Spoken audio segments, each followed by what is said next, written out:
Hello, everyone, and welcome to the CSW 67 virtual parallel event hosted by Equality Bahamas. We are really excited to be hosting this session. This is only our second time hosting a session at CSW. We started last year when things were pretty virtual, made it really easy for us to participate.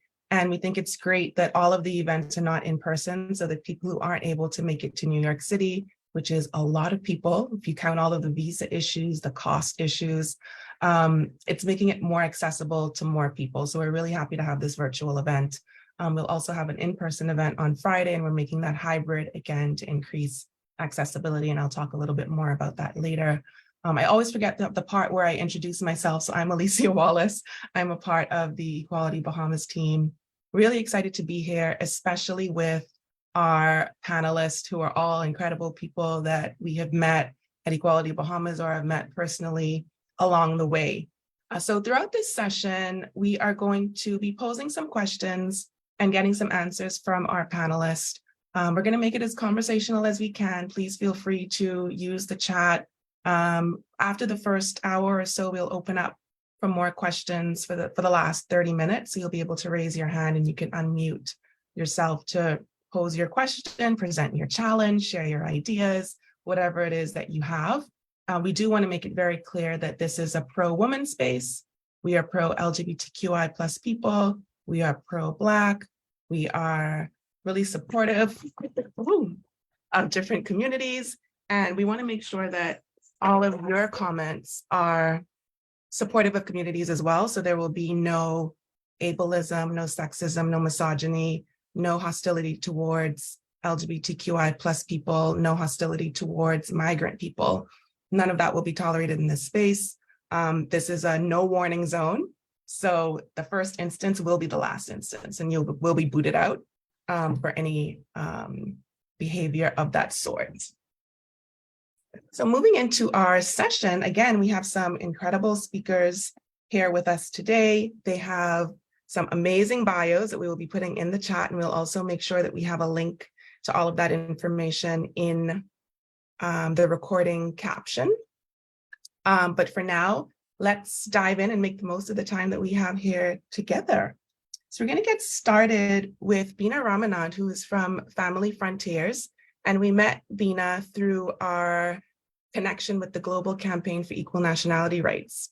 Beena has been working for the last few years on the issue of mothers not being able to pass on citizenship to their children.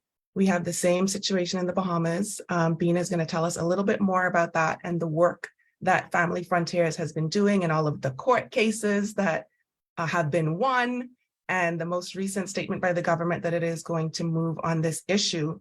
But as you do that, Beena, could you also tell us a little bit about how Family Frontiers has worked to center the mothers themselves in the advocacy and in the work that you're doing to change the law?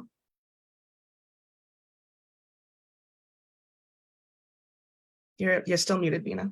Yeah. Hi, everyone. And feels good to be here with all of you.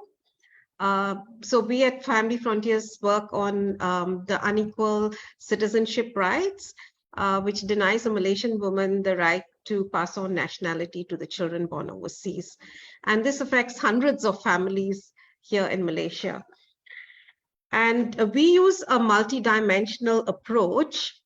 And so during the pandemic, we encourage mothers to take lead in the campaign. And they have done this with great courage. They picked up really fast and they are very creative.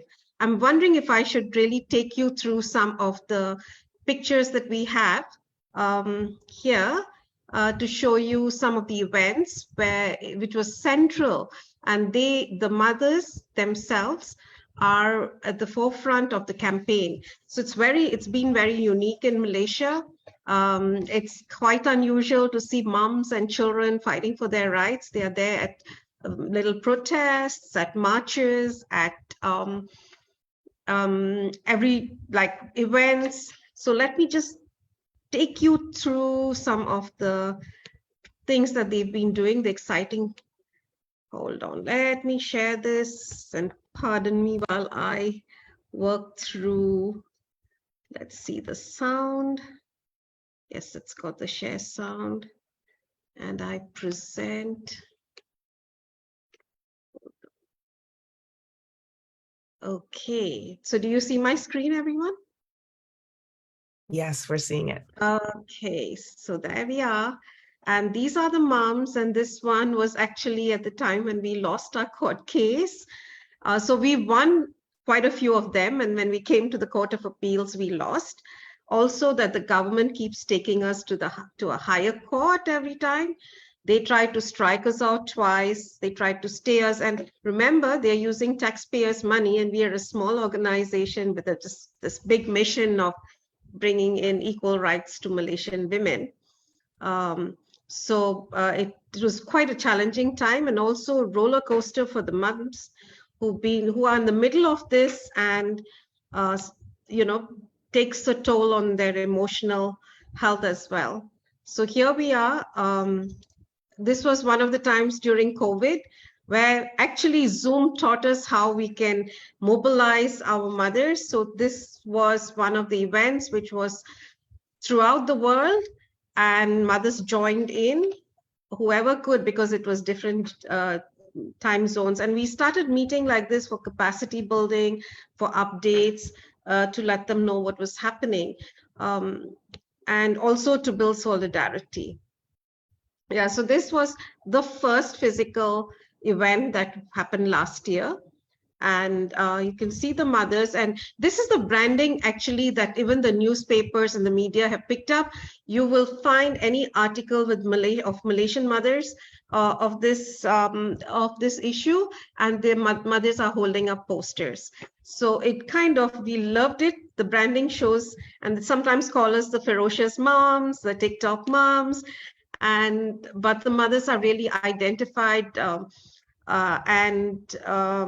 and actually, whenever we call for an event, quite often there's almost every media house present. They are like getting famous. Last year, what happened was we even made it to the top newsmakers of the year, and we beat 2 previous prime ministers. So we were kind of delighted with that.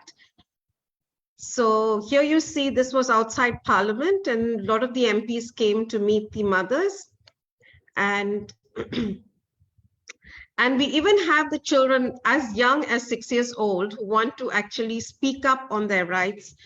So this was last year in December during the, we have a Human Rights Day that's celebrated. And this was at Bar Council, hosted by the Malaysian Bar Council.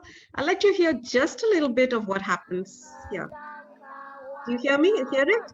We are all children born to Malaysian mothers, but we are not Malaysians because we were born overseas. Today, we will be talking about a convention which is very important for our well-being. It is called the United Nations Convention on the Rights of the Child. The CRC is an important agreement by countries who have promised to protect children's rights. It explains who children are, all our rights and the responsibilities of government. Okay, so, and it goes on, and they're really happy. In fact, they ask us that to join these programs. So last year, even during Independence Day, the children came and sang some patriotic songs. It made people just cry. And because it was a really emotional time, and they were so touched. Here were these little children who want to be Malaysian, waving the flag, singing Malaysian songs, and no citizenship inside. And here's the moms. All of them are impacted, I think, with the so I'm an impacted spouse actually, who's lived in Malaysia for most part of my life, but it's really difficult getting citizenship, and which also means that I have to take a step back whenever there are, they need a spokesperson. I'm not the spokesperson. There are other people who are there who to speak up. And you have Suri, who's our president, and she was also an impacted mom. But her case was she tweeted one of the home ministers and she got citizenship for her child. And she's 3rd generation, where the issue keeps repeating itself and the children are not accorded citizenship. And you see the girl second from left, right? She's impacted child who's grown into an adult. And imagine you're 23, 24 years old, don't even have the right to work. And her mom passed away, just last year. So it was very, very emotional for the entire group. And we are still fighting on the issue. And I'll just as I progress. Yeah, so this happened during the election campaign last year, which happened in November last year. And you see the person on the left holding up a poster. That's the current Prime Minister of Malaysia. So actually what happened that we thought during this general elections, our issue was going to go under the table. So we were really worried because we are all the time trying to make sure that the issue is there on people's minds. And so we decided, and we also thought the mothers themselves, we said, let's discuss and see what we can do during this time. And so me as an impacted person, also I used to go for these meetings where they campaign for different candidates. And I said, this is a good opportunity where we can even talk about our issue. So here we are, many of the mothers took posters, went on the campaign trail, talking about the issue, asking the candidates if they're going to actually vote if the issue is tabled in Parliament, will they support us? So it really got very good traction until all the major political coalitions actually gave their support in the election manifesto. So every week we were still in the news while the elections were going on because most of the coalitions supported us. So, and you see the mothers again, whenever we go to events, they actually open the sessions, they speak on the issue. And yeah, so these are the mothers who are the TikTok moms, and they are on social media. So everyone does it at their own pace. Some of them go in for the articles in the press, in the newspapers, some are on TV, and some are like this on TikTok. Hello, it's me. I was wondering if after all these years you'd like to meet to go over everything. Citizenship Document Submission Day.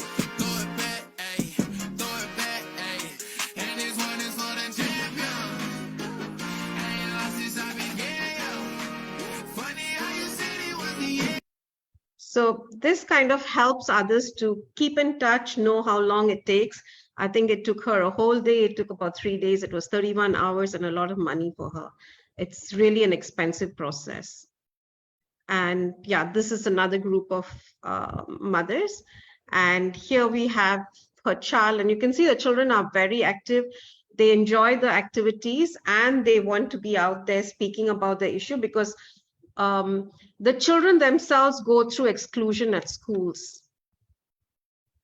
And so whoever's feeling up to it will actually decide whether they want to do TV, whether they want to do radio. And we put up a message like today, we got a call to go on the evening news. And so you just put up a call and one of the mothers responded and we, she was on national television this evening. So, and actually when the media connected with us, they'd asked me to speak and I said, no, I'd like the mother to speak so that it comes straight from the mom. And yeah, so that's how we've been, I'm going to stop sharing.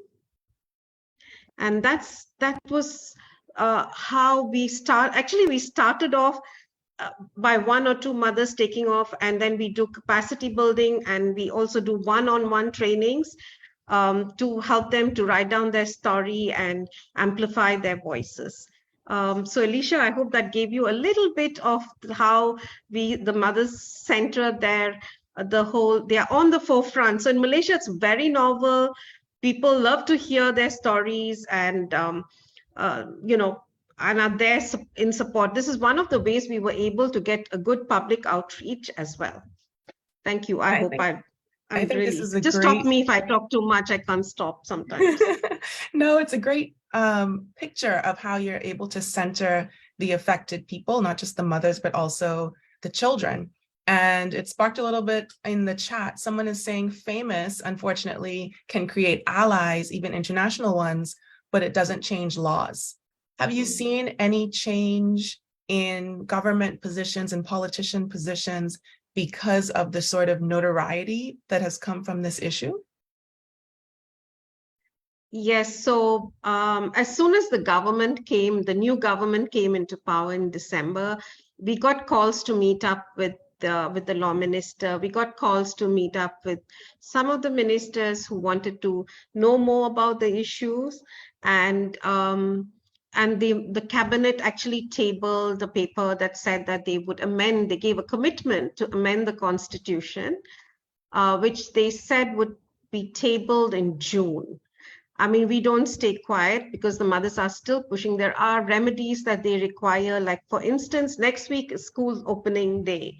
And many of the children will not be able to join school on the first day of school, but it could be a week, it could be a month later. I mean, this is a process that's been going on for years. So we can't understand why they can't make a change and ensure that all the children join, with the other Malaysian children. There's a lot of feeling of exclusion these children face as well. Alicia, Someone's also asking if the children are stateless, or do they typically have citizenship in their father's country? So some of them are stateless. They are at risk. There are children who cannot access their father's citizenship, like some of them are refugees. Some of them are just stateless in some countries and they can't come back to Malaysia.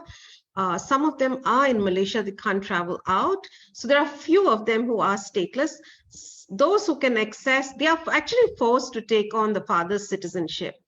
Even if they want, when they're newborn and the mother says, can I go back to Malaysia to register my child? Give me a document, a travel document to return. It is not given to them. And then that is used against them, saying that Malaysia does not practice dual citizenship and deprives them of that citizenship. And very often, child caring is quite often tied to the mother. And then what happens is, when the marriage doesn't work, especially if the child is very little, below 5 years old, and the mother wants to come back, it becomes difficult for her to access visa, schooling, healthcare without citizenship. So that's the situation of these mothers. Mm-hmm. And as I mentioned earlier, this is an issue that we're also dealing with in the Bahamas. Bina, we're both part of the coalition with the Global Campaign for Equal Nationality Rights, recognizing that this is an issue in 25 countries all over the world. Just looking at children, if we look at spouses, it's even more. And we have to acknowledge that this is a legacy of colonialism, right? Like these constitutions and these laws we've inherited from the time that our countries were under the control of Britain. And even when we got our independence, many of us got sort of templates where we maybe changed a few things around. So we're sharing the same issues. It means that we're able to work together on some of the solutions. But it's very difficult to do, and we really need technical assistance and funding to be able to push this work forward. But I'm really happy that we have Gillian Cooper here with us from the Commonwealth Foundation that's really focused on civil society and engaging people across Commonwealth countries. Gillian, I'm really interested in hearing from you about that critical conversation series that started. I think it just started since the COVID-19 pandemic. Is that right? How did the pandemic affect the work of Commonwealth Foundation, and why the critical conversation series? Thanks so much, Alicia, for that question, and also inviting me to be here to this wonderful panel. And it was, really fascinating just listening to Bina just now. So thanks so much. Yeah, exactly as you said, the Critical Conversations really was a product of the period of the pandemic, mainly because the usual channels that we would have used to convene civil society, specifically our Commonwealth People's Forum that takes place every 2 years in the lead up to the heads of government meeting, CHOGM. And it's an important space for civil society to influence policymakers But this was postponed kind of indefinitely. And despite that, and of course, you know, that period of time, it was just such a tumultuous year for everyone, period of time, years, we felt that we really couldn't not use our platform and, you know, fulfill our mandates to bring civil society's voice into governance and decision making. Our first few events that we had for the Critical Conversation really looked at the Commonwealth's colonial legacy. So linked to what we were just talking about, you know, this was in the wake of the Black Lives Matter demonstrations. We're based in London, so that was just, you know, everywhere. We looked also at the impact of the pandemic on women's livelihoods, as well as on, you know, the shameful lack of vaccine equity, which was just so present within, obviously, our own Commonwealth family. And the success of those events and the convening space that it provided us, not just, you know, who we were able to attract as speakers, such as yourself, Alicia, which is how we met. You know, it really was a rich engagement that we received from, you know, such a diverse group of people from around the Commonwealth. So it meant that we continued to use and develop that platform. We only intended it to really to be a series that kind of filled that gap in between the Critical Conversations, but it's really become a kind of flagship convening space for our advocacy.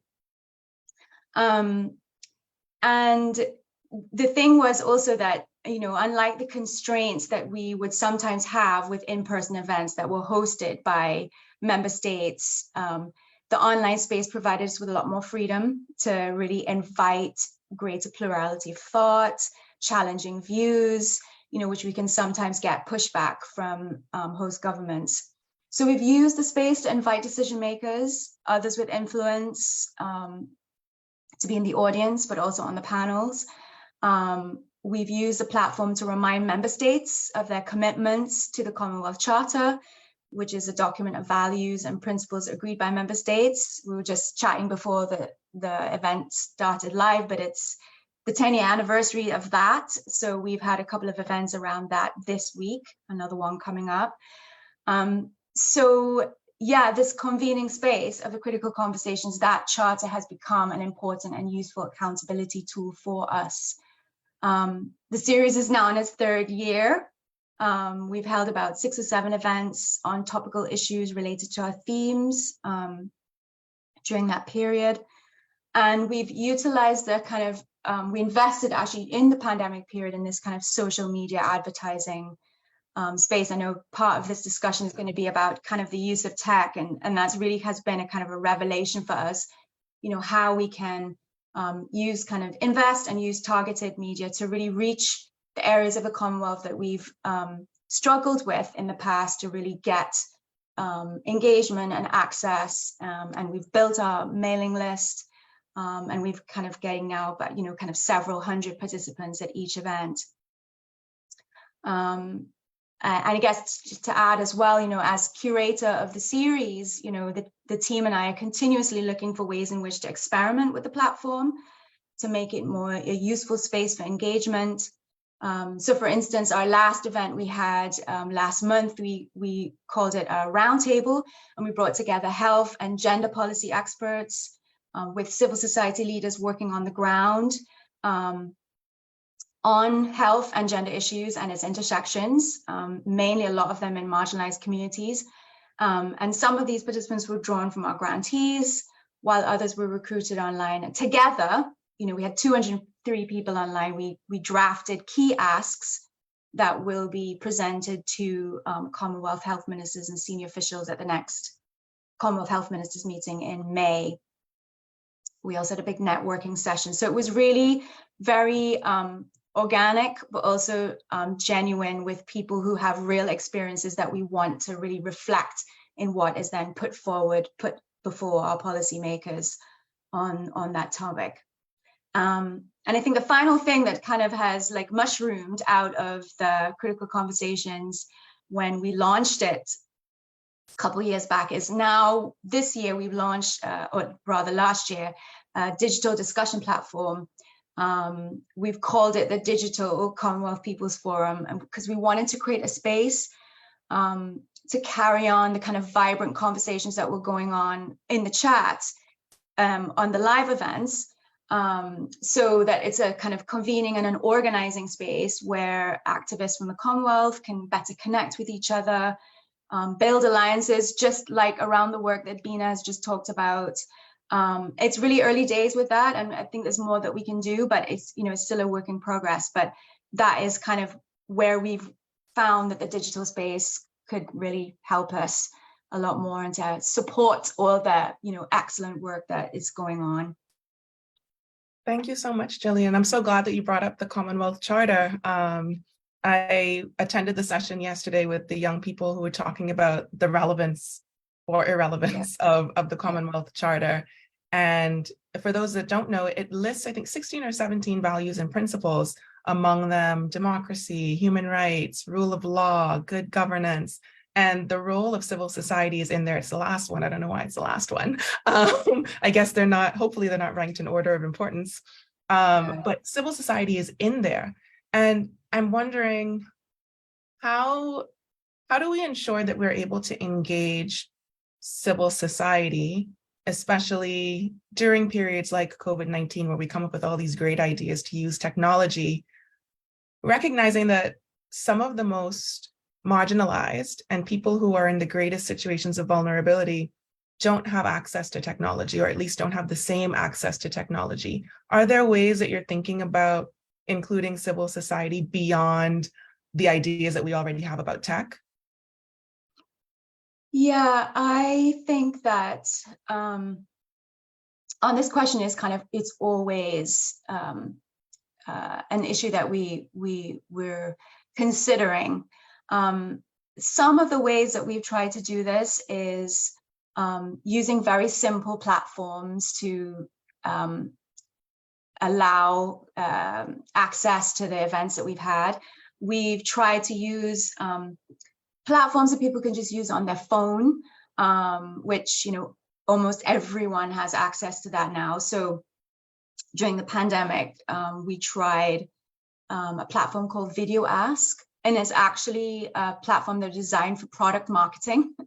So, you know, designed for businesses and marketers to have conversations with their customers about their products. So they, you know, design it to use it really simply, but we've used it now as a platform for capturing people's views and thoughts around social change.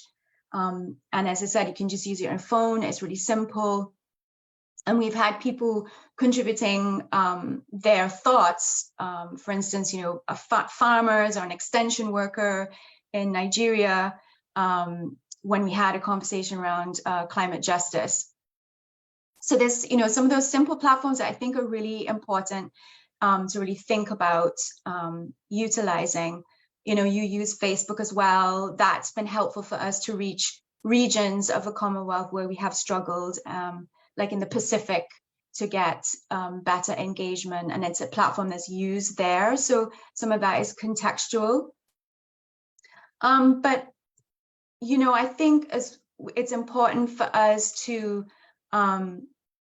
what I wanted to say on this question, I think, is that the tech is a tool to help us reach and amplify what we're already doing effectively in terms of our own engagement on a day-to-day basis. So I think we can get overwhelmed with like the new platforms and all of that, but it is actually a methodology for us to do what we already do really well. So, you know, I mentioned that the foundation has grant-making work.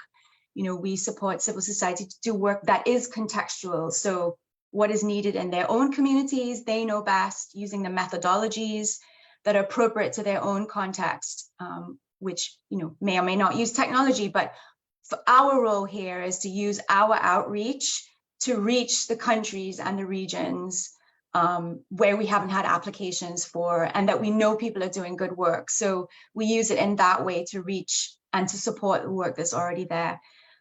We also have a really excellent program around supporting creative work. So people who use creative mediums and platforms to engage civil society. And that's another method which is just so great to engage people through the arts, capturing imaginations, inviting people to reimagine our future through the use of creative media. And we've now put together a small grant facility for people using creative means to address our thematic areas, climate justice, health equity, freedom of expression. And so here, we're using the tech to amplify that again, to reach storytellers that we haven't worked with before, to be able to publish stories that we haven't heard from before in regions. And as a kind of link from the point that I was making earlier, we have an online magazine called Ada, which we've just released a collection of short stories and poetry on healthy communities. What does it mean to live in a healthy community? Which again captures people's imaginations. And to coincide with that work that we're doing in the kind of more formal policy space, which is around these key asks that we're putting forward to health ministers, we're also publishing this work which captures people's understanding of what it means for a healthy community using a different medium and a platform, but then kind of using obviously our communications and social media to share that as far and wide as we can, and to help push that point across. Yeah, I hope that gives you a little bit of our thoughts. Yeah, definitely. I think that there are a lot of people who have at least a phone. It's become almost universal. There are still people who don't have phones, and there are people who have phones but don't necessarily have internet access. They don't have data. So I'm always interested in how we can increase access for them. Does that mean that we push for there to be free Wi-Fi in community centers and parks, and making sure that we're reaching different areas? What does that look like in rural communities? What does access to technology look like for migrants, and in particular undocumented migrants? And how are we making sure that our tech solutions or processes are also accessible to people who have disabilities? Unfortunately, Dr. Magda Sarota was not able to join us because, activist life, things happen all the time and you just have to respond really quickly. But she has said that anyone who's interested in learning more about disability and the situation of Ukrainian disabled refugees or fundraising in this area, you can feel free to reach out to her through Humanity in Action. And that's the Poland one. And if you want to get her email address, just let me know and I'll send it to you. But Jillian, you talked about the use of the arts, and not just visual arts, but storytelling, which is very powerful. And I think when we're coming up with ideas and we're innovating, there's a tendency to depend on what we know as technology. But there are these tried and true methods, like telling a story, like using paintings and sculpture to get a message across. And it's really important to support that kind of work and to keep doing that kind of work. And it actually helps us to reach different audiences, because there might be a person that hasn't really thought very much about gender-based violence, but they entered a museum and saw an exhibition and it completely changed their world.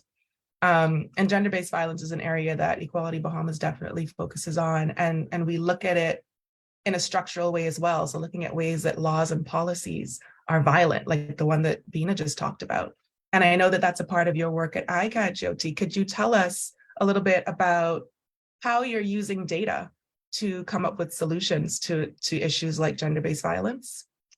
Yeah, thank you. Thank you, Alicia, for the question. And good morning, everyone. I'm honored to be here today. I'm so inspired to be among such a esteemed group of panel. And then thank you, Alicia, for bringing us all together. Well, I would like to start with a stat, and I think this is also building on to what Jillian was also talking about. Well, we all know we're working in this space. UN estimates that at the current rate of progress, it will take nearly 300 years to achieve full gender equity. Now, this includes closing gaps in legal protections and addressing inequity within the systems. And limited access to information, like we were just talking about, is a big barrier to accountability and consistency in the justice sector, and it calls for an evidence-based approach. So data collection is a key to evidence-based advocacy. And as advocates, we spend such a lot of time working on telling compelling stories like we were just talking about. So these stories, which are powerful and achieve our advocacy objectives. So at ICAD, we design interventions to dismantle systemic discrimination by working at the intersection of legal innovation and design justice. So what this entails is basically leveraging the law, technology, and data to develop projects that are led by the marginalized communities. Let me walk you through this process of developing data-driven solution in terms of our work on gender-based violence that Alicia mentioned. It's Track GBV, our longest running program. So what we first do is we work with communities to understand what kind of support is most needed. So we started work in the Pacific in 2013. One of our partners there, Fiji Women's Rights Movement, or FWRM, identified that the sentencing of gender-based violence cases is a site for discriminatory patterns. Now, these advocates were intimately familiar with the structures of inequity within the judicial system that were preventing victim survivors of GBV from accessing justice. So we began our work by co-creating and co-designing a Track GBV with them to fill this huge data gap that could bolster their advocacy. So our partners, FWRM and other CSOs that we work with in the Pacific, these are all primarily feminist organizations. They helped us build out our methodology. So with them, we were able to identify specific contentious factors. These are arguments that when being used by courts to discriminate against victim survivors based on their gender. So for example, courts would often cite the provocation argument, like the perpetrator was provoked by the victim survivor, or excessive alcohol abuse caused this. And these kind of, specifically the provocation argument, we categorize as a gender stereotype in our methodology. Similarly, customary practices played a big role. The court would accept an apology from the perpetrator's family. The perpetrator himself never even partaking. So now what happens is when we're looking at qualitative human rights factors, they often tend to make advocacy challenging. So to overcome that, at ICAD, we take a mixed methods research approach. So we focus on qualitative indicators and we supplement them with quantitative measures. So what does this mean in terms of Track GBV? In terms of Track GBV, this would mean that we begin by reviewing, identifying gender-based violence cases that are available, and then we narrow them down to sentencing decisions. So now contentious factors come up at various stages of cases, but when we focus on sentencing decisions, it allows us to quantify the impact of their application, which makes it a compelling data to change policy. So as you can imagine, this is quite a labor-intensive process, but it allows us to uncover clear patterns of discrimination over time. And so, I mean, such a labor-intensive process, we realized that we needed a multidisciplinary team. So we relied on our support from our pro bono legal and technology partners. With their help in case law analysis of thousands of cases, we were able to build a one-of-kind data set and dashboard. This is now publicly available and accessible and is used by our partners and CSOs across the Pacific for advocacy. With the help of these strong women who helped us build the methodology and were there with us every step of the way, we were able to refine, go back, center the victim survivors throughout our process, even retrain the lawyers who were working on the analysis, provide them feedback, and then also their feedback helped us redesign the dashboard to be able to suit their needs in advocacy. They were the ultimate users of our dashboard.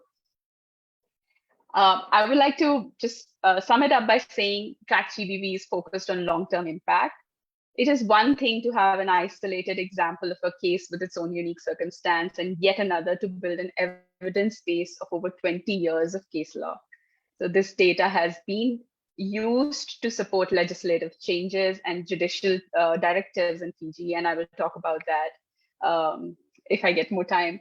But Track GBV is an example that shows that data and technology, when we're working towards the goal of removing gender-based discrimination from judicial sentencing, can come together, and we've turned data into a compelling story a story that resonates with policymakers, with stakeholders, with general public.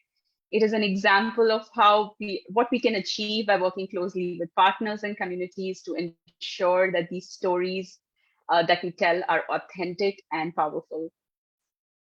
So, yep, that's Track GBV, and that's how we. Those are some of the main things that we focus on when we're developing data-driven solutions. Thank you so much for that very quick overview, Jyoti, of the GBV tracker in the ICAD system. And people can access this on the website. And I'm sure folks who are not from the Pacific are thinking, how do we get them to come to our region? Do you have an answer for us? Well, yeah, I mean, we're currently working in the Pacific, and with the help of feedback that we've received and lots of interactions we've had, this year we were also expanded to the Caribbean. The tracker is basically an example how we use data visualization to showcase the impact of gender bias and discrimination. And then it currently includes 2,500 plus cases from across 9 Pacific Island countries. And it's one of the only comprehensive sources of data that we know that exists. We're also launching country reports and a regional report next month in the Pacific to summarize the findings in the dashboard. Now, this aggregated data is incredibly useful for advocates. And we know we've been hosting trainings and workshops across the region. We've engaged with over 150 partners, and we're still counting. We've supported policy reform in 3 countries. In Fiji, for example, the Chief Justice adopted the judicial directives that were developed by ICAD and its partners based on this data, and set out new expectations for all judges. And we can already see a shift in the language the judges are using in the sentencing, reduction in the reliance on these contentious factors that I just spoke about. And then there is more consistency in sentencing, which was missing initially. Also, as our partners will continue to analyze more data, we will be able to share more trends and patterns. And our goal is to analyze data for 12 Pacific Island countries, and we're actively working with partners in the other 3 to acquire case law. Again, information gap, data unavailability is big. So advocates have shared tremendously positive feedback. There are organizations such as Fiji Women's Law Association who've conducted workshops around it. The data is also useful for a range of human rights reporting, whether it's general news media or use international human rights mechanisms. So Track GBV has been used in news media to combat the danger of a single story that we often see in press around GBV by highlighting wider trends in judicial discrimination. It provides strong backing to advocates. And for international human rights mechanisms, data again supports the trends that advocates are seeing on the ground. And it supports institutions to see progress or the lack thereof. So we use Track GBV data with our partners in CSW communication procedures, the CEDAW and UPR country reports, and this is in the Pacific. I know we met Alicia when we worked on the CEDAW report in Bahamas, but that is not based on the Track GBV tracker. So following requests from partners in the Caribbean, we began scaling Track GBV into the Caribbean this year, like I just mentioned. And while we don't have a tracker, we are in the phase of bringing up a pilot program to unlock the data to support access for justice for women's and rights there.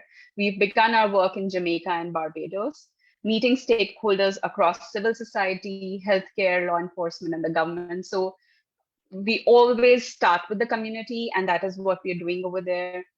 We're working together to identify gaps in laws, policies, enforcement, and accountability for victim survivors of GBV.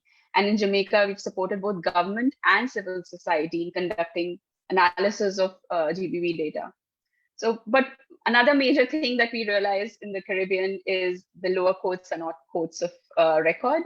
So there is not enough case law available. To overcome that, we work with our partners, Jamaicans for Justice, and we recently co-designed a retrospective analysis project. So this looked at where the gaps in service delivery of GBV survivors were occurring by taking qualitative intake data and converting it into quantitative data.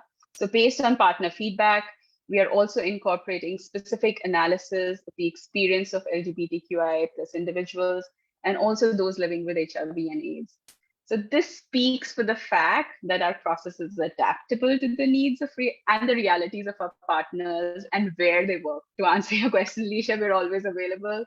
This program is totally adaptable, and we're excited to continue to expand TrackGBV and are keen to collaborate and support organizations in Pacific and Caribbean specifically for now, who would benefit from data-driven solutions and build more equitable systems. So please feel free to get in touch if this is of interest to you. Awesome. Hopefully the Bahamas will be the third country in the Of Caribbean. course, yes. Yes. Someone was asking exactly what information is being tracked. So I know that there is a little bit of regional data in there. There is survivor statistics, so looking at whether it was a child or an adult survivor, the relationship, if any, to the perpetrator. I know there's some judge statistics about, you talked about whether or not they reference gender stereotypes or customary practices in their adjudication or their ruling, anonymity of victims and survivors and whether or not it was maintained throughout the process, sentencing statistics. Is there anything else that we should know is included in your tracking? No, so basically, like you mentioned, we are tracking over 50 plus variables from, the process, as I mentioned, is quite labor intensive. We download the case law that is available publicly, and then our pro bono lawyer team, it goes through the process and tracks. So we have victim survivor data, we have information about the perpetrator, the relationship the perpetrator has with the victims. This helps us identify whether it's intimate partner violence or non-partner violence. And this is some of the data that is for which prevalence studies haven't been done for a long time in the Pacific. Obviously, contentious factors, and to quantify it, sentencing, whether there was a prison sentence, whether there were sentence reductions that happened, at what stage the sentence reduction happened, what were the factors that led to this reduction of sentence, whether that's a contentious factor or not. And obviously, to be able to, in the future, cater to expand this process to other marginalized communities in the Pacific, we are also tracking information, specific information about the gender and as well as disability and other factors that could help us. And to be specific, we're also tracking information about the judges who made those decisions, so it can help with judicial reform. So to be able to reach out to those, to be able to show the exact pattern and what kind of inconsistencies exist in the judicial system. So we have that information as well.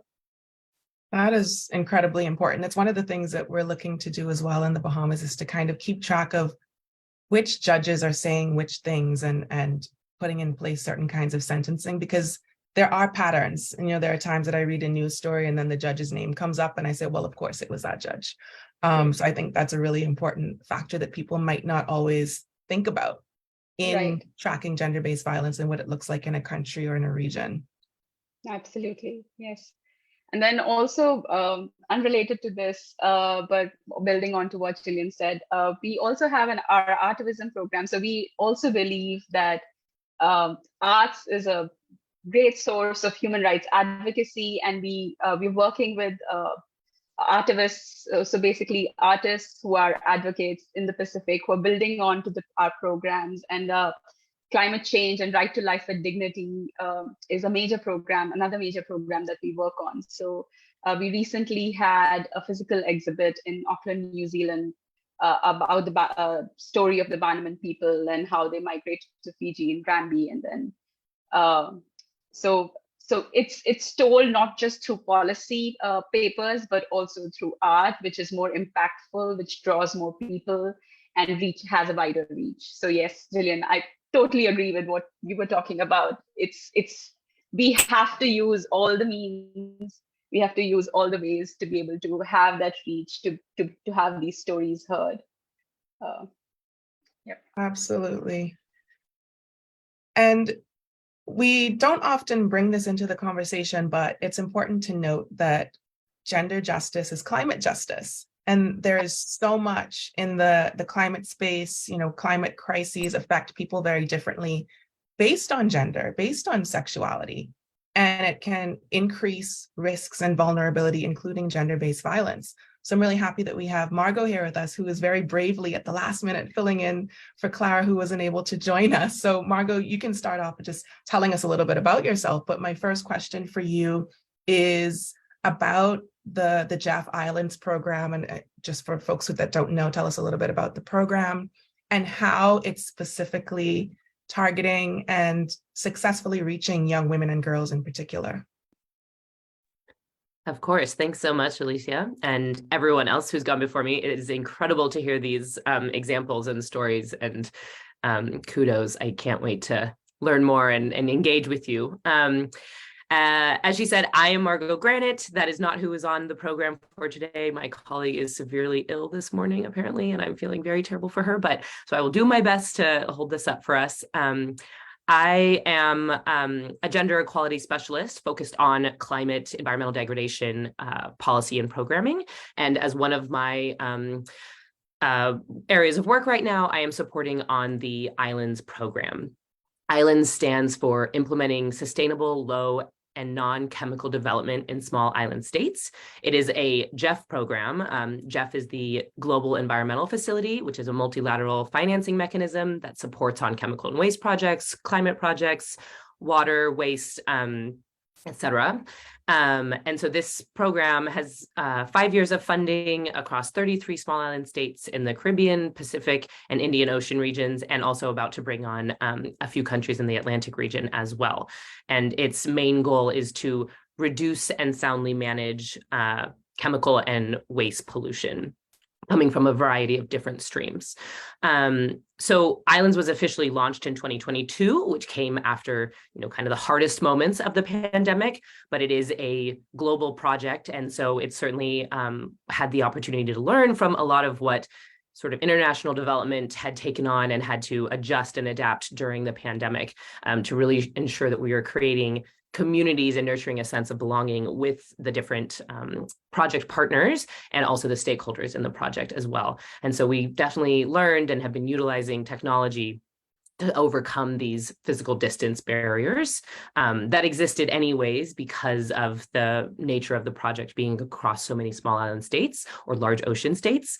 But really then honed in on different types of platforms and engagement strategies that we could use to ensure that everyone could access this information. And it had really been something that in my line of work, which took a huge shift in the beginning of the pandemic, we needed to continue to engage stakeholders. And we actually kind of found that a small silver lining of the pandemic, where I was working to bring on marginalized groups, groups that are not usually at the table and part of the conversation in environmental degradation or climate processes, conversations in those meetings with ministers of environment, ministers of climate.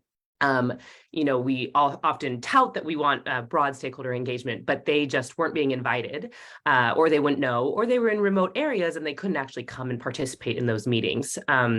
And so the pandemic gave us this kind of mandate that we had to have everything online and that then we could invite a broader group of stakeholders. And also this was something that we found really increased accessibility for women in rural areas because they had fewer means to come and say travel to the capital for overnight, not necessarily because of even financial resources, although that is often a barrier, but also because they couldn't leave behind the care work that they are largely responsible for at home, making sure that everyone has meals and is getting to school and ensuring the health of everyone. And so there were just a lot of barriers that actually then inviting a woman to, say, a 2-hour meeting increased their options for participating.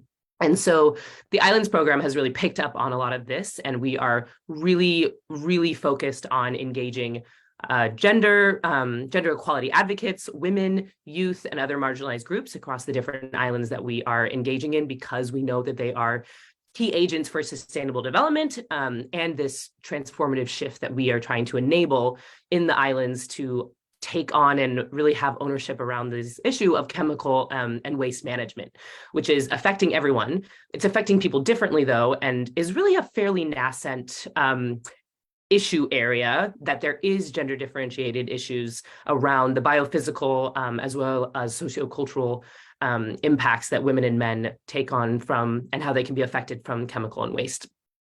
So one of the big facets that we have in Islands is actually a gender equality action plan. And we have different areas of focus in this but one of them is really the stakeholder engagement.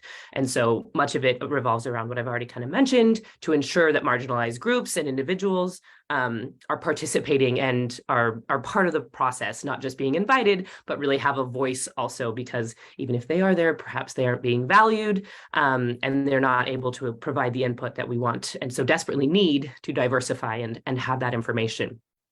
So we've been doing extensive research in our different regions to identify and map stakeholders.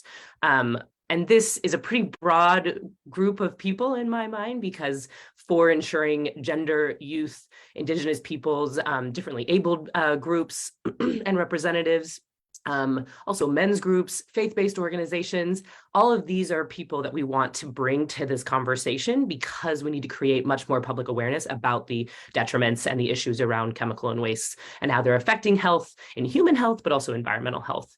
And so we have mapped them, and then we are engaging them through a few different techniques. Largely, the platform that we are trying to sustain is an online platform, Communities of Practice, which is hosted via the Green Forum, which is part of a larger UN Environment Program platform.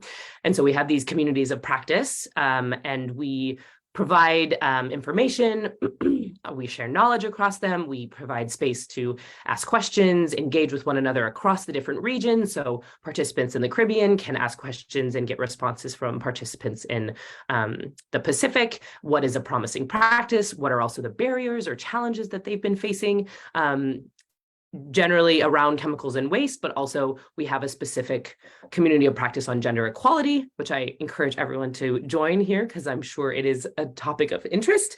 And so we're doing this approach kind of as a twofold, with that online engagement, but then also with in-person engagement as well, because even though the pandemic did provide, these new tools and we have all this digital opportunity, there are still significant barriers, exactly like you were saying, Alicia, that maybe they don't have internet, maybe they don't have the funds to get online. And we also know that as we really try to engage youth, there's still a huge divide between girls having access to phones and internet as well. And so really trying to bring them into this space, which is considered a STEM space, and encourage them to learn about these issues. Chemicals and waste are a fairly male-dominated industry, as you might consider, like that comes to mind. Not a lot of girls in images around renewable energy, although that is shifting, but in waste management, picking up your trash, or dealing with used oil, or dealing with cars that have expired. Those are spaces that really historically, because of sociocultural norms, have been prescribed to men. And so we want to try to shift that dynamic and sharing that information. And a lot of that is being done in person through the regional implementing agencies, but then in supplement with our islands communities. Yeah, I think I'll stop there with that one.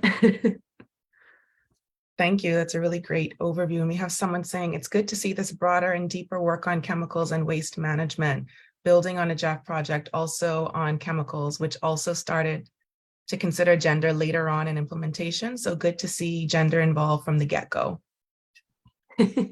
Definitely. Yeah. Well, we are about to open up for questions, challenges, and ideas. So if there's something that you'd like to share and you'd like to unmute, please use the raise hand function. That's just to avoid any crosstalk and everyone trying to speak at once.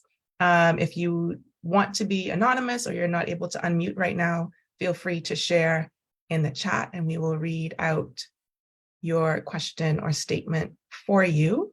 And I'm saying this all very slowly to give you time to think about what you'd like to type into the chat or whether or not you'd like to raise your hand. And we have our first hand from Nicole. Go ahead, Nicole. Everybody, thanks. That's really, really good presentation. Just in terms of conversation, the safeguards, the safety of women, but it's still not a major conversation.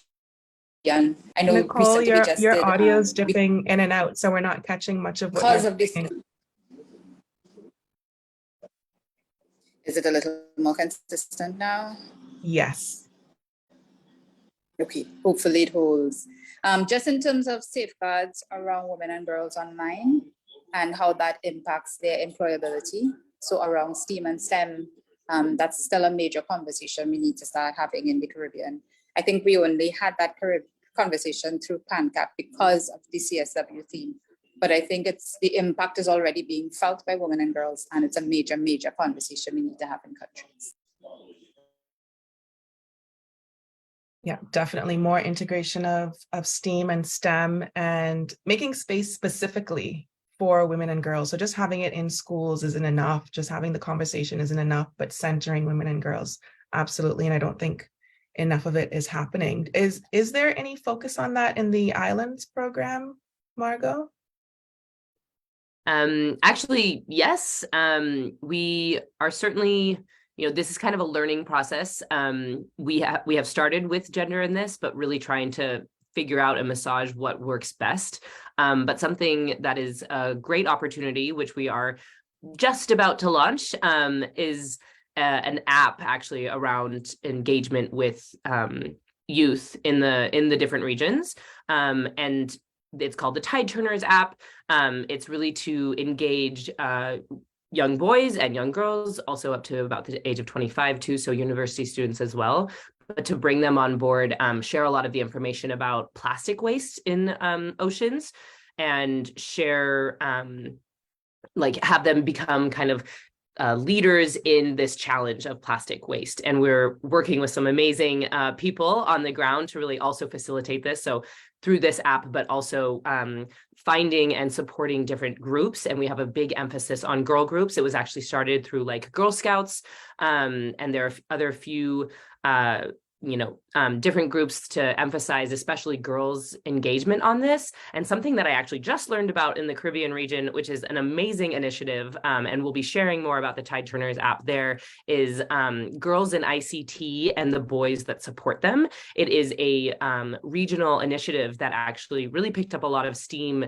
during the pandemic, because they were able to move it from just a solely in-person activity to a hybrid event. But it's run by RSC, which, Alicia, I don't know if you know what that stands for. It's run out of an so RSC is in Trinidad and Tobago.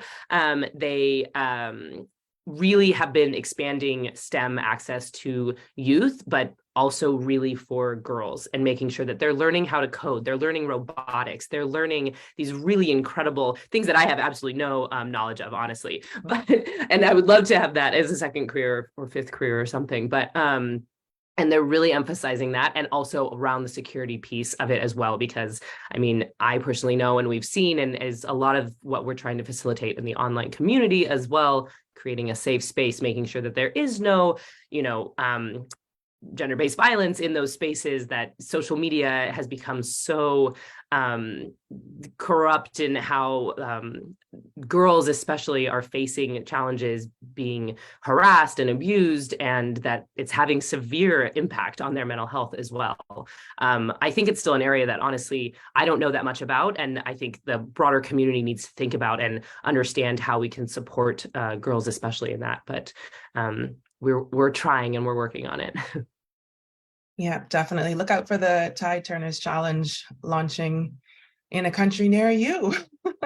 I'll be working on that in the Bahamas, so definitely be in touch if you are, or the guardian of someone between 8 and 25 that might be interested in taking on the challenge. See, we have a comment or a question from Danuta. Please go ahead.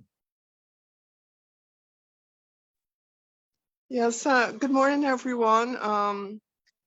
It's really great to be here, and thanks to all the presenters for all the information they shared, etc. My question has to do with oil and gas. I come from Guyana, and right now, Guyana is being touted as this place in the world in which our oil resources are at an enormous level and they're being exploited. and it's creating huge problems in our country. And therefore, I'm very interested to find out about islands and what, the kind of information on there as relates to chemicals and wastes. I don't know if it is specific. It is also specific for oil and gas because there are specific wastes and chemicals that are used, including in the oil drilling and exploration and production.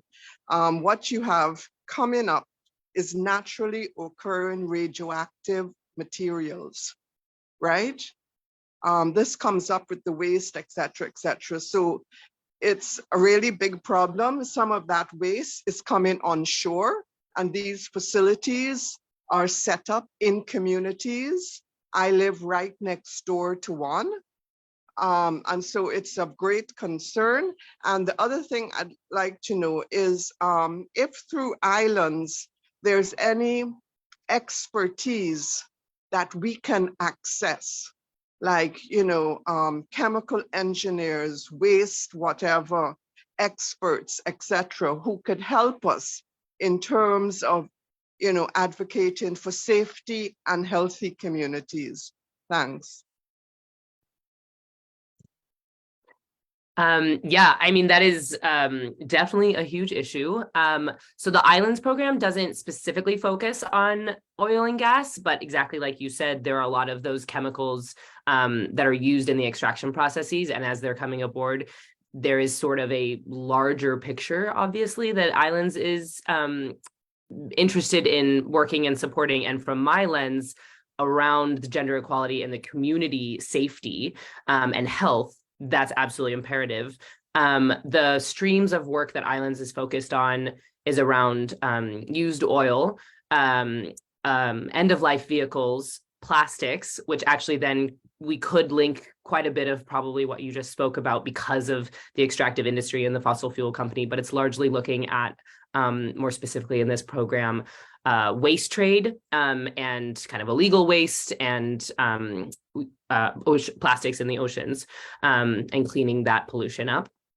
But I think there is certainly a conversation to be had around this. Guyana is one of the countries in Islands, and part of that community of practice is linking people to resources. And we have focal points in each of the countries who are in the ministries, who are those, engineering experts, chemical experts, are the safety, health hazard folks that are working and supporting on this project. So I think I can put my email in the chat, and please feel free to reach out to me. And I will also put the link for the gender equality community of practice on there. And we can, I'm sure, figure out a way to connect using an amazing technology such as this to make sure that, we can ask those questions. And there may not be answers to these questions yet, but let's start that conversation, I would say, for sure. Thanks for bringing that up, Danuta.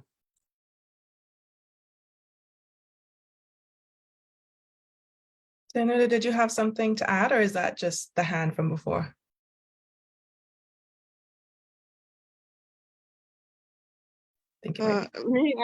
Yes. Yes, thank you. I know you mentioned people in the government and ministries, etc., but we are having a problem that this is unsustainable. Guyana's development of its oil and gas industry is unsustainable. It is going at such a fast rate. For example, even the limits of the floating platforms, which are like the oil rigs, they are now pumping gas, which is 50% above what is the normal rate. And this is happening not in one platform, but in another platform. And, we're being fed that, this is fine, this is okay. But who does that? So, yeah, so it really is a huge problem. But I thank you for, all the support, and I will check out the email of the speaker. Thank you. Thank you so much for sharing. It's definitely a pressing issue in Guyana that needs to be addressed. I see we have a question from Nicole or a comment. Yeah, I just wanted to share that I know that other women are watching and observing what's going on in Guyana, and there are some solidarity in the different organizations. I don't know if Red Thread is an organization that you know in Guyana, because they're part of a wider coalition of women's groups that are watching what's going on in Canada, and so from time to time we'll share solidarity. I know you all want a big case around some of the challenges in the extraction of the oil.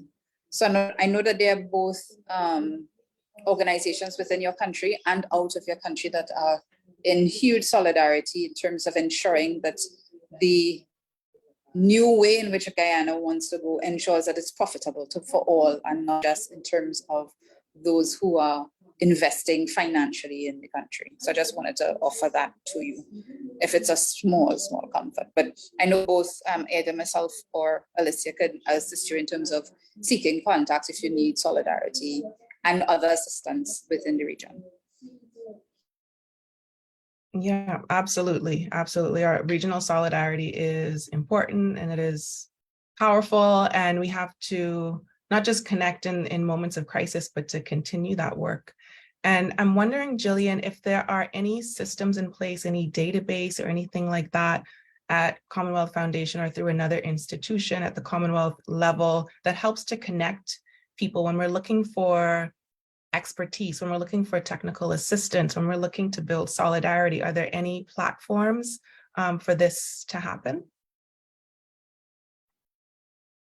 So with Other Foundation, I think what I can offer is definitely the digital discussion platform, which I mentioned earlier, which is kind of a nascent online space with the potential for civil society to organize around issues. I think we have to do a bit more work internally ourselves to kind of figure out how we can facilitate that organizing, because we have several hundred people on there now from civil society organizations from all around the Commonwealth. So ideally actions like this, issues like this, are what we would like to support.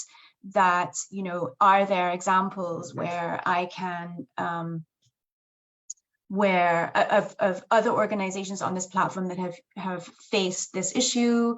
What are the examples that you've used? A bit like a community of practice, but also a place where civil society can come together to talk about some of the solutions and perhaps build some advocacy asks. So that's the kind of work in the foundation. Our grant making obviously does provide for advocacy work as well for civil society. Climate justice is one of the key themes of the foundation's climate justice and health justice, of which both of these issues certainly fit with the case that Danuta just raised. I was actually trying to Google while you were talking, Danuta, because a colleague of mine who works in the Open Society, who is based in the Caribbean, I know that they have also supported work around some of the kind of litigation work that is ongoing around that case. So, but I couldn't quite bring up the document while you were talking, but that might also be another useful contact for you. In the Commonwealth Secretariat, which is our kind of larger sister organization, which works with governments, there used to be a technical assistance fund, and there is a department that works on natural resources. I'm sure that that's a kind of contentious issue as well within that space, and I could take a look at it and find out and share anything. I will actually put my email as well in the chat, which may be helpful. Oh, thank you. And one of my colleagues has put in the digital discussion platform in the chat, which I was going to put in there. So thank you so much, Mahmood. Let me also just drop my email in there in case there's anywhere that I can be of assistance. Yeah. that's as much as I can offer at the moment.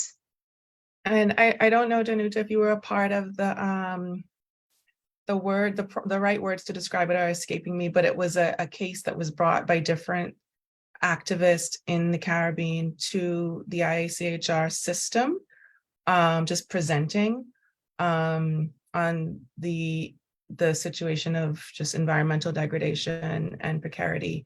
And that was led by Malene Allain, and I've put the link in the chat to Freedom Imaginaries that she's the founder of. So that might also be useful to make the connection there. Do we have any other questions, challenges, or ideas that anyone would like to share?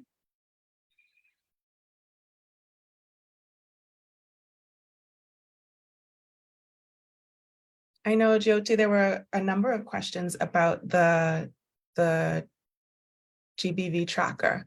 I don't know if you're prepared to share your screen and kind of walk us through a little bit of that. I think that might be interesting and help to crystallize, what it is and how it could be useful.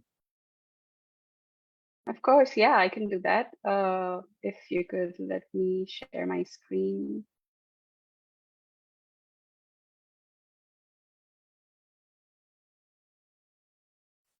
Yes, I can do it now. Well, yes. So this is what the tracker looks like. Let me Could just you zoom in a little? It's pretty small. It is full screen at my end. You could probably like Command plus if you're on a Mac. Yeah, there we go. That's good. All right. So yeah. So this is the tracker. We have, like we were talking about, there are over 50 variables that we cover. So we've split the tracker into 7 different tabs. We have a brief video walkthrough of how you can use the tracker and how to access data. We have the ability to be able to download it as a PDF because, again, technology. So if a lot of our advocates are printing it out and taking it with them in meetings. And then here is a brief that talks about what the data is and how we've split it, what are the filters, what are the various ways to interact with the dashboard. One of the major ways to interact with the dashboard is using filters. So like I mentioned, currently there are 7 countries here. It includes data for 9 countries, but 2 of the countries do not have enough data to be able to show patterns. So you have the option to filter one of the 7 countries. And then since it's split over 20 years, what we've done is we've divided those 20 years and grouped them up into different time periods, and those time periods are basically based on when the major legislative changes happen. Let me just try and move this up here, right? So like for Fiji, the 20-year period is split between when the Domestic Act came out and then when our engagement in Fiji began. So in 2009, the Domestic Violence Act, Crimes Act, and Criminal Procedure Act came out in Fiji. So the first period that we cover is 2009. And then ICAT started its engagement in Fiji in 2014. So there was a big training that happened there. The judicial legislators that I mentioned were incorporated there. And so the next period is 2010 to 2014. So similarly for all the countries, we've broken it down based on when the major legislative changes happen. So when we hover over the map here, we have a breakup of the total number of cases that we have included into the dashboard for each of the countries by the type of violence. And that is also one of the filters that we have available over here. So we look at domestic violence, sexual violence, and if the perpetrator of sexual violence is a family member or somebody close to the victim survivor, we tag it as domestic and sexual violence according to our methodology. So we have that option as well. So for the Pacific, we were lucky enough to have access to a lot of granular data. So what we've done is we've broken down contentious factors capturing them at 2 different stages: when they were raised and whether they were used in sentencing or not.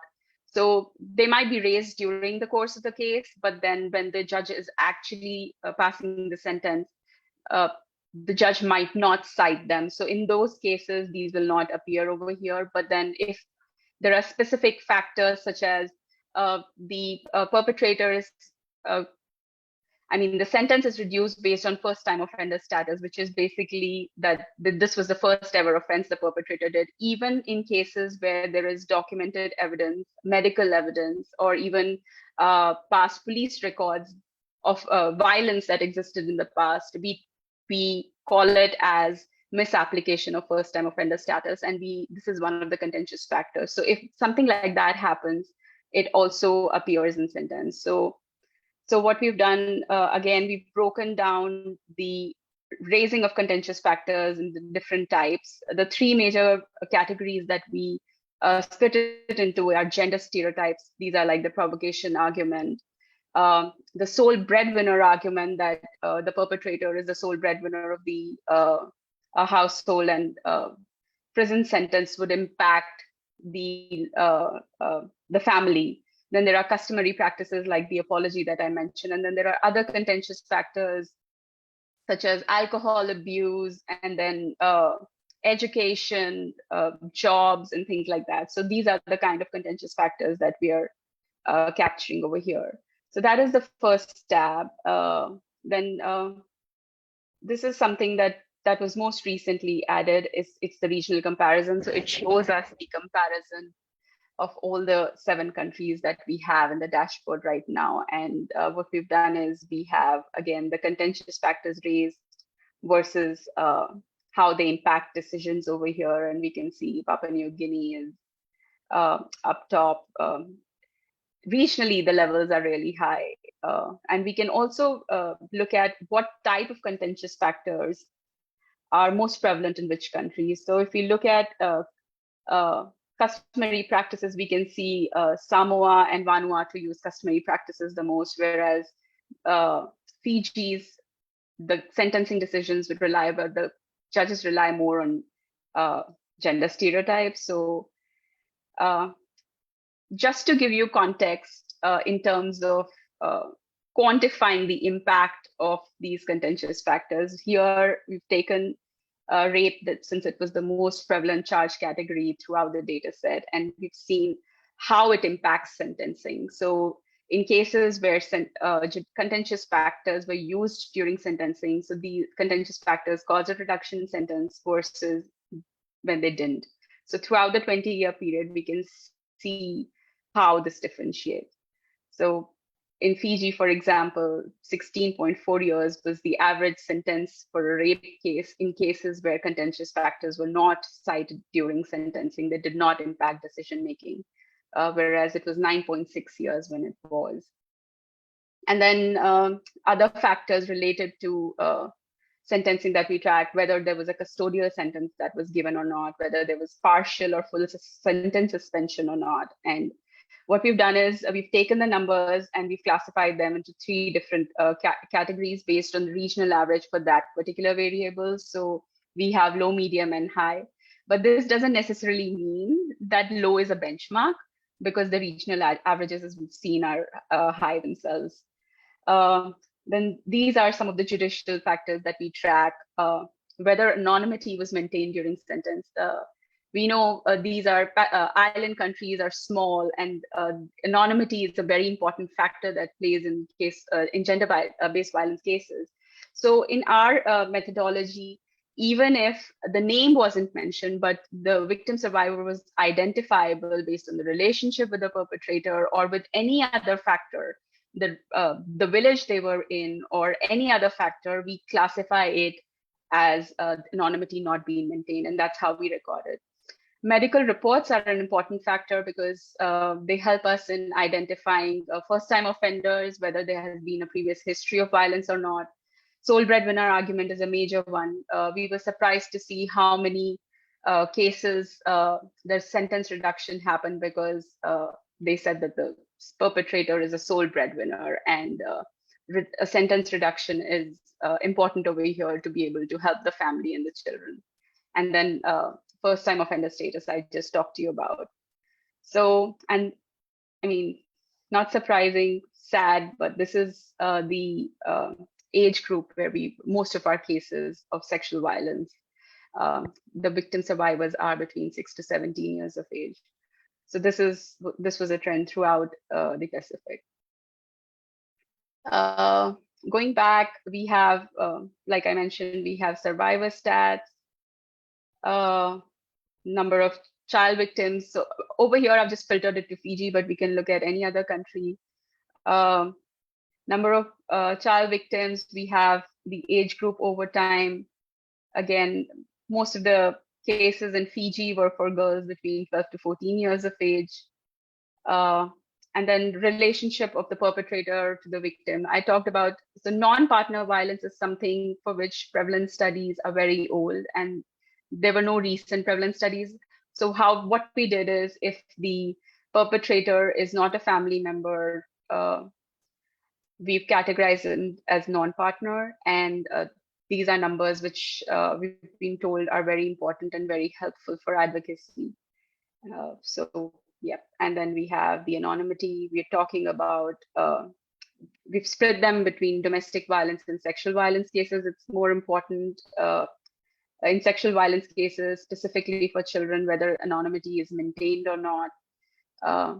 Now, even when we talk about age group, it's not necessary that the cases against girls are more prevalent. It's just that maybe they have more support, more cases are coming out, more cases are filed.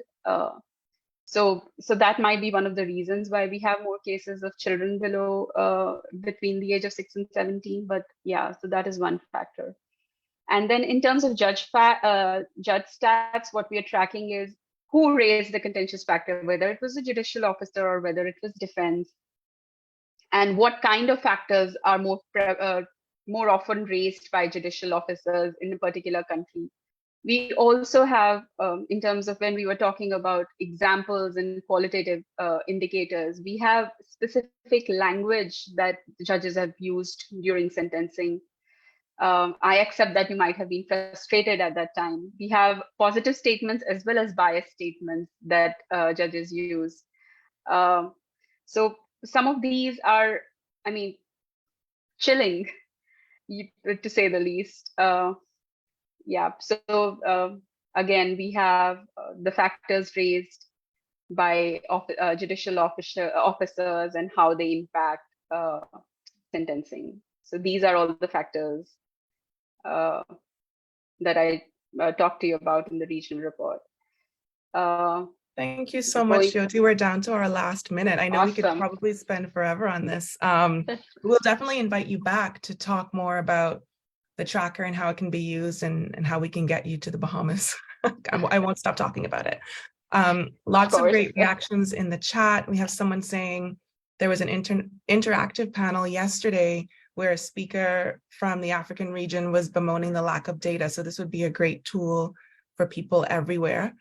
Someone else is saying they're very impressed how much work this is and that you did it. Congratulations. Great to see this kind of data. Anonymity is one of our biggest challenges for sure in the Caribbean as well. I like this inclusion of somewhat unintentional exposure of a victim's identity.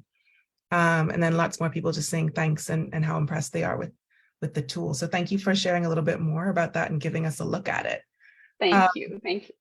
Of course, I have to thank all of our panelists. It was so great to have you here and to get learn about your experience since the start of the COVID-19 pandemic and shifting to online and kind of hinting at some of the gaps there.